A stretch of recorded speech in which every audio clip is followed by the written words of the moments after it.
This is Daily Blast Live. We're talking about what you're talking about. You all ready for this? This is a sham. No. Y'all, just stop. Get real.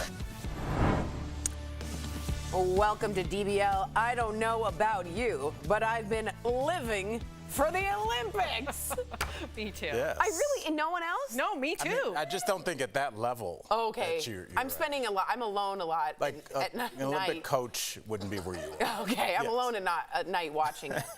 Here's a little rundown, okay, of what's on today. Swimmer Katie Ledecky, I'm all in, is defending her gold medal in the 1,500 freestyle swim. Sam told me that's a mile. Is that right? Yeah. Yeah, 1,500 meters is almost a mile. Anyone that can measure distance. Okay, I used to swim. She's but a thanks, swimmer. Al, for the the men's, credit. The metric system. The men's U.S. gymnastics teams will compete in the individual all-around after they won their first medal in more than a decade earlier this week. The U.S. men's basketball team will take on South Sudan. Great story there. And the women's soccer team will face Australia. But everyone's talking about the women's gymnastics team. They took home the gold medal yesterday in the team final. They are incredible. It is the 8th Olympic medal for Simone, which now makes her the most decorated American gymnast ever. Simone celebrated the big win with a kiss from her husband, Jonathan Owens. And in addition to her family, a ton of celebs were there, like Serena Williams. We had Spike Lee there. We have Spike right there. We also saw Natalie Portman, swimmer Michael Phelps watch with his son Nico. And Nicole Kidman was there with husband Keith Urban and their 2 daughters. Fun. Simone also seemed to shade her former Olympics teammate Michaela Skinner, who had previously commented about this year's team. So last month, Michaela said, quote, "Besides Simone, I feel like the talent and the depth just isn't like what it used to be." She went on to say, quote, "Obviously, a lot of girls don't work as hard. The girls just don't have the work ethic."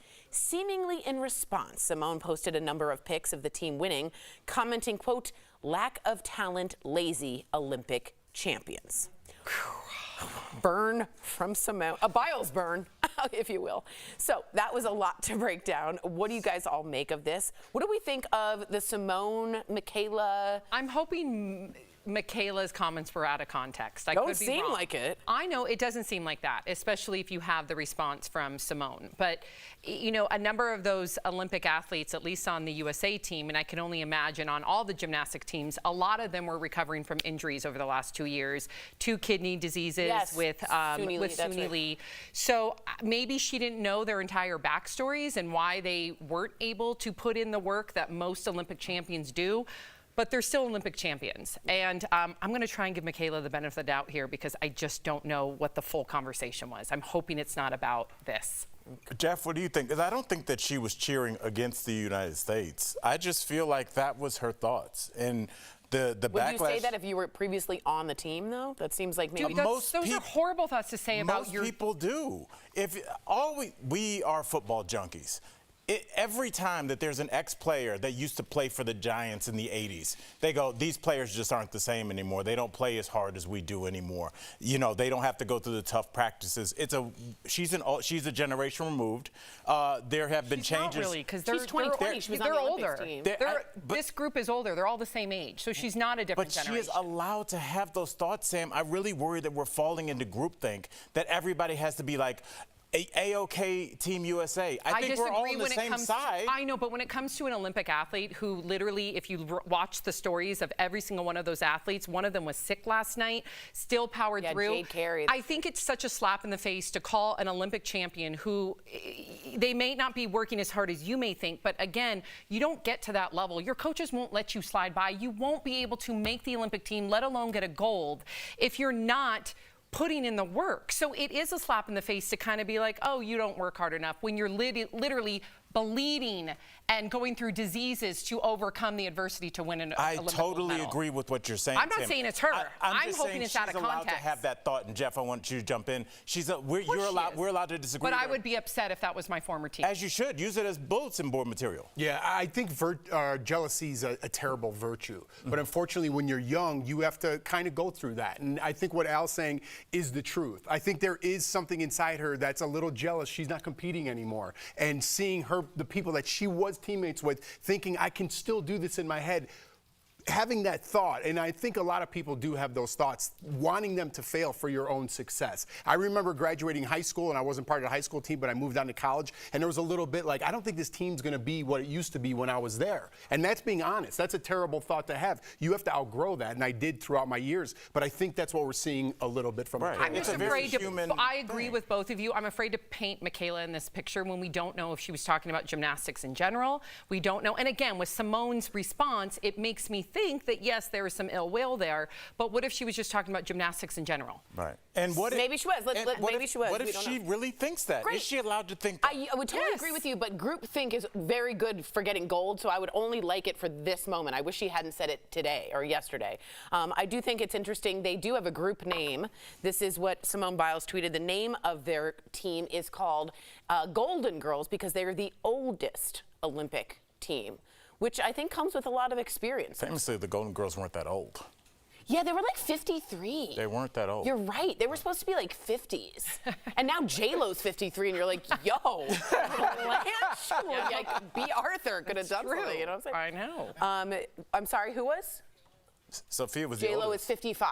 Oh, so she's wow. older. Good Okay, to she know. would have been See, the we got- eldest. of She the would have been Golden- the Sophia. Yes. We have a Good. J-Lo stand in the booth. Somebody's ready. 55. Yeah, wow. Okay, thank you, Jody, for that. I appreciate that. All right, let us know what you're thinking and loving at the Olympic Games coming up on DBL. VP Kamala Harris holds a rally in Atlanta challenging Donald Trump to a debate. Can the Trump campaign regain their momentum? And we're talking with Ernie Hudson all about the season of The Family Business. I'm in that.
Welcome back to DBL. So things are really heating up in the race for president. Vice President Kamala Harris held a very big rally at a packed stadium in Atlanta and yesterday. And listen to the crowd. They were very pumped up. Among the stars in attendance were Megan Thee Stallion, who warmed up the crowd, performing a medley of her biggest hits in a blue suit and a tie. In her speech, Harris went after Trump campaign, saying they won't commit to a debate just yet. Take a look. Here's the funny thing about that. so he won't debate. But he and his running mate sure seem to have a lot to say about me. I do hope you'll reconsider to meet me on the debate stage.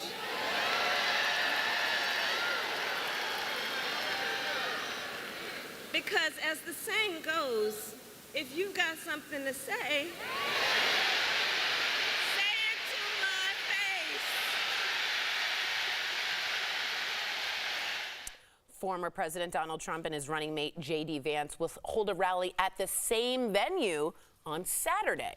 Trump also went after Harris in a recent Fox News interview, commenting on how he thinks she'll do with other world leaders. Watch. I think they'll walk all over her. She'll be so easy for them. She'll be like a play toy. They look at her and they say, we can't believe we got so lucky. They're going to walk all over her. And I don't want to say as to why, but a lot of people understand it. What do we think of all these lines of attack? Are they effective? Sam, do you have more info? I have more information because for me, this is the first time I've really seen Democrat constituents organize. Of course, it all started with black women, and I say that because historically black women are the ones to really put their bodies in the line and to advocate for what they believe in. That raised $1.5 million.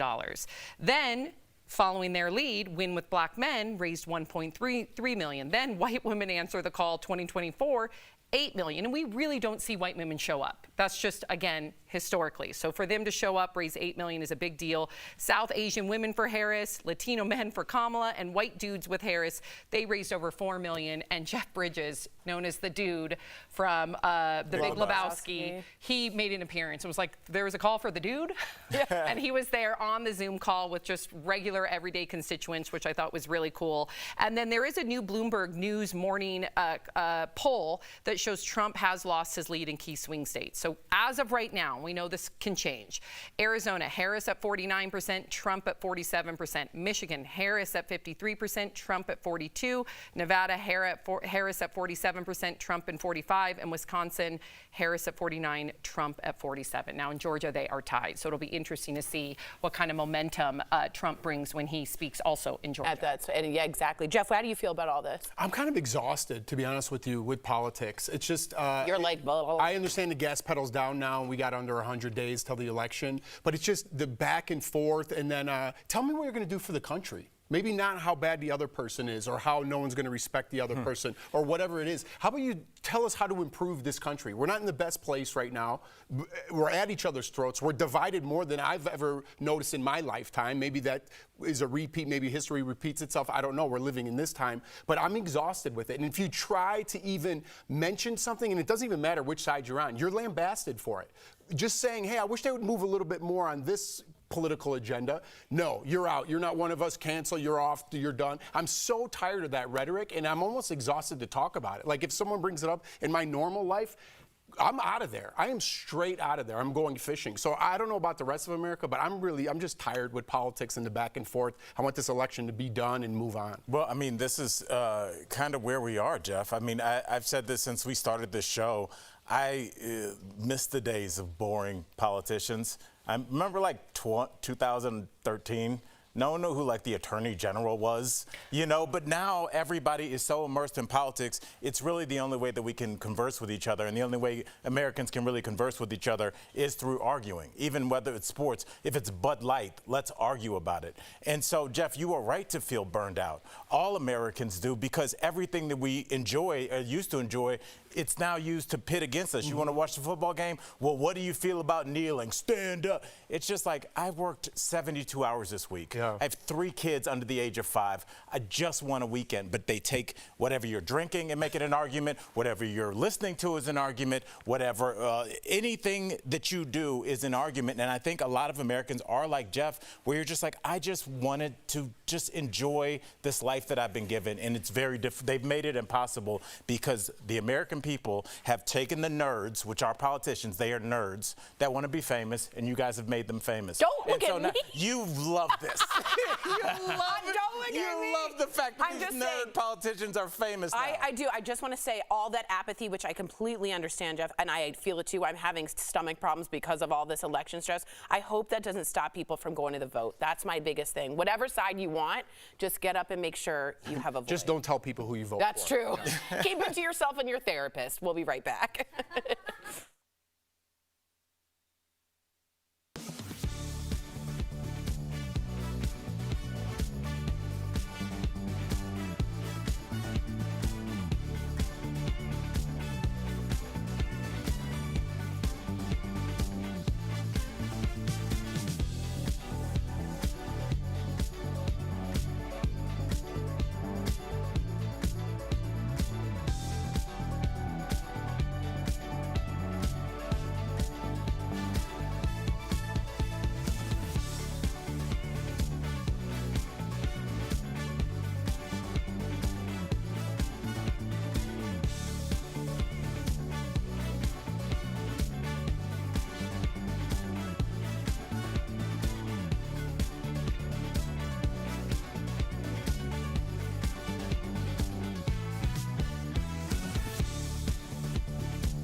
No one is ever gonna push me or my family around. Click, click. Boom. We ain't gonna never stop. No one. I want to say that in the mirror every day. Welcome back. That was a clip from the new season of The Family Business starring Ernie Hudson. He's been on our screens for nearly half a century, and whether he's busting ghosts or running a criminal underworld, he always elevates anything he's a part of. Earlier, we had the chance to speak with our friend. Take a look. Please welcome back to DBL. We love him, Ernie Hudson. Thank you, guys. Great to be with you. So happy you are back. I'm just going to say this right to your face. We've been doing the show 7 seasons. You are my favorite interview. You are a true inspiration. You're a complete human being, and it's a pleasure to talk to you. So let's get into this. The Family Business is back for a new season. Now, you've played parts like this before, but LC is a criminal mastermind, but he's fighting for his family. So as an actor, a producer, what got you interested in playing such a complex character? Well, mainly was that whole aspect of the family. I mean, you hear people doing things that we question, but they're really in pursuit of the American dream, and they feel it's the only way that they're going to realize it. But it's about his family, it's about his legacy, it's about making sure that he leaves his kids in a place. And that, to me, is what we're all sort of going through in one way or another. I love it. I have to echo Al's sentiment. You're one of the best guys in Hollywood. Just wanted to pay you that compliment as well. But I have to ask you about Ghostbusters, of course. Throughout all the years, you've been carrying the torch for the franchise at conventions and events. So do you ever imagine it would lead to this point where new movies are being made with the original cast? Well, I think it's wonderful that fans have, over the past 40 years, they turn their cars into ectomobiles and they put on the jumpsuits and the backpacks, and there's such a love for it. And I've just been so blessed to travel around the world and meet people who love the franchise. And I think the studio finally got it, and they're responding to that. And so we have the movies, but it's the fans who really have introduced it to their children and grandchildren. It inspires me. That's awesome. I think you're actually one of the worst guests. I'm totally kidding. I'm totally kidding. I had to do it. You were in one of Leonardo DiCaprio and Mark Wahlberg's first movies, The Basketball Diaries. What can you remember about working on this? All of us in the meeting loved this movie. What do you remember, or tell us any stories about working on this independent classic? Well, they hired me because I was playing an ex-basketball player who got caught up in drugs and lost his career.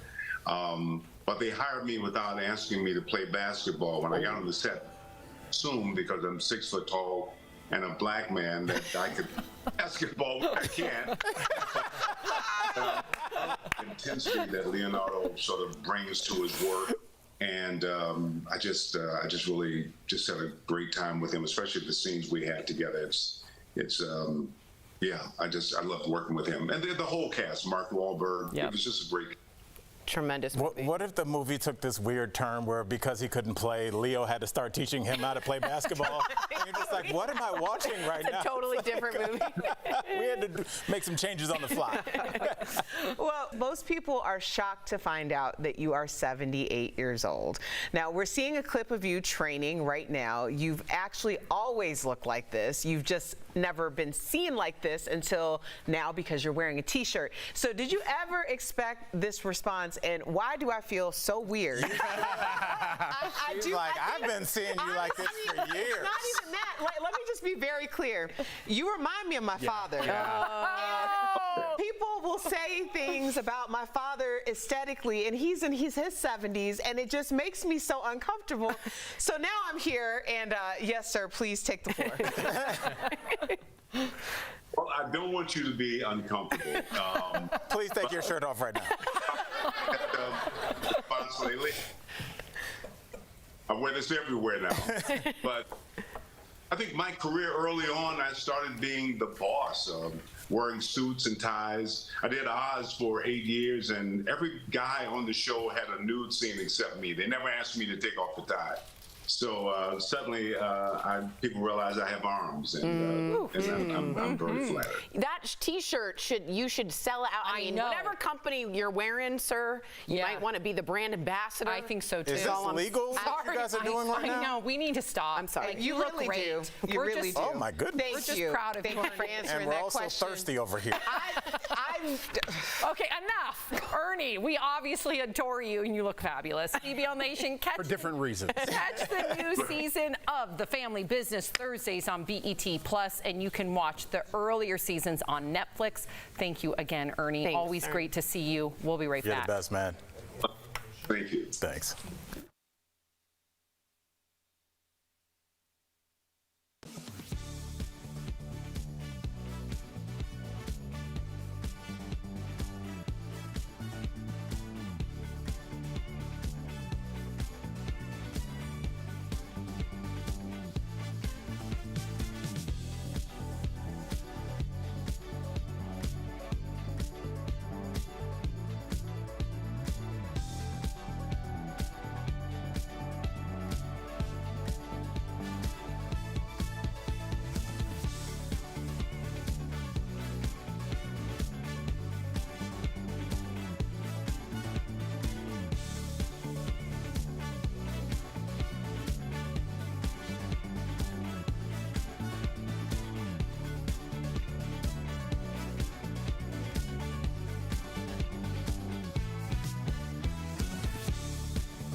Welcome back. Okay, adding house plants to your bathroom could help you find zen in there. Get this, there are actually 3 plants that thrive in the humid environment and can adapt to limited light. So they are pothos, anthuriums, and snake plants. Okay. Why did you struggle with that one? I didn't. I thought, oh, that should be harder. So did anyone have plants in their bathroom? I love a good snake plant. I do too. You can't kill them. You know they also are nicknamed the mother-in-law plant. I don't know why. Wow. Oh. I'm not saying that nickname. Google it. I believe it. It'll say snake plant, mother-in-law plant, because I had to Google how to take care of my snake plant. Oh. It died. Oh no. That's almost impossible. Got root rot. I know. Oh, I'm so sorry. And I even replanted her. Oh, you know what? Maybe a third time's the charmer.